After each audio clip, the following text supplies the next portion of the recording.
নমস্কার সবাইকে, welcome back to my channel. আশা করছি আপনারা সবাই সুস্থ আছেন, ভালো আছেন। এবার থেকে ডিসাইড করেছি ছোট ছোট করে হলো অল্প অল্প করে ভিডিও পোস্ট করব। জানি না কতদিন এটা কন্টিনিউ করব, হ্যাঁ তবে চেষ্টা করব।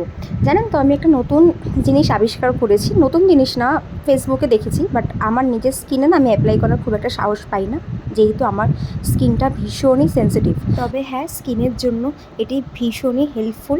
আর যদি তোমরা এটা ইউজ করতে চাও তাহলে আমি বলবো তোমরা নিঃসন্দেহে এটা ইউজ করতে পারো, কোনো প্রবলেম হবে না এটি ইউজ করলে। অ্যালোভেরা জেল আর শসাটাকে ভালো মতন করে মিশিয়ে নিয়ে মিক্সার গ্রাইন্ডারে পেস্ট করে তারপর সেটাকে আমি কোনো কিছু না মিশিয়ে, মানে কোনো রকম জল ইউজ না করে ফ্রিজের মধ্যে বরফ হতে দিয়েছি। এবার যখনই আমার ইউজ করার দরকার পড়ে তখনই আমি এটাকে ইউজ করি। বেসিক্যালি আমি এটা রাতেই ইউজ করি। চোখের নিচের ডার্ক সার্কেলগুলোকে আস্তে আস্তে করে রিমুভ করে দেয়। হ্যাঁ, এবার যদি কেউ সারা রাত্রি না ঘুমিয়ে যদি এটা ইউজ করে ভাবে যে না চোখের নিচে ডার্ক সার্কেল চলে যাবে, তো সেটা কখনোই সম্ভব না। রাতের ঘুমটা অতি অবশ্যই জরুরি। আজকের আমি নিয়ে এসেছি আলু কাবলি। ঘরোয়া পদ্ধতিতে বাড়িতে তো আমরা সবাই আলু কাবলি বানিয়েই থাকি। হ্যাঁ, আমরা রাস্তাঘাটে যখন বেরাই তখন স্কুলের পাশে অথবা কোনো জায়গায় যদি আচার আলু কাবলি বিক্রি হয় অবশ্যই কিন্তু আমরা কিনে খেয়ে থাকি, কিন্তু সবসময় কিন্তু রাস্তার ধারে খুঁজে পাওয়া যায় না। আর রাস্তার থেকে সবসময় কিনে খেতেও মন চায় না, কারণ রাস্তাঘাটে যেহেতু আমরা সবসময় বেরাই না।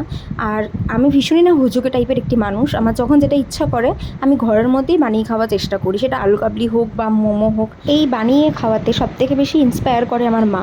আমি শুধু মাকে একটা কথাই বলি, মা আমি এটা বানিয়ে খাবো, পরদিনই আমার বাড়িতে চলে আসে, যার জন্য আরও বেশি বানানোর আমি মোটিভেশন পাই।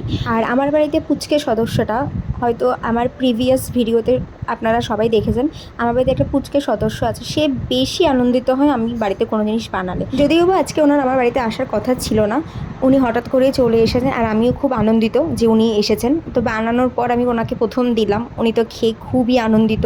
আর আমারও আনন্দ হলো যে আমার পুচকে সদস্য উনি খেয়েছেন।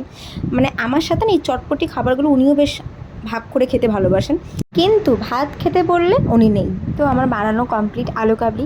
আজকের মতন ভিডিওটি এখানেই এন্ড করছি। আশা করছি আপনাদের ভিডিওটি ভালো লেগেছে। তো শুভরাত্রি সবাইকে।